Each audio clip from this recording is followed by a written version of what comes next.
ఇదే కదా నీ కథ ముగింపులేనిదై సదా సాగదా నీ కంటి రెప్పలంచున మనస్సు నిండి పొంగిన ఓ నీటి బిందువే కదా నువ్వెతుకుతున్న సంపద ఒక్కొక్క జ్ఞాపకానికి 100 ఏళ్ల ఆయువుందిగా ఇంకెన్ని ముందు వేచనో అవన్నీ వెతుకుతూ పదా మనుష్యులందు నీ కథ మహర్షిలాగా సాగదా మనుష్యులందు నీ కథ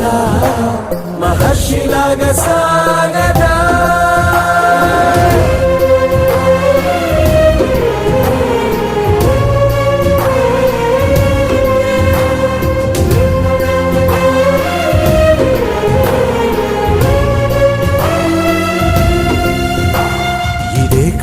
ఇదే కదా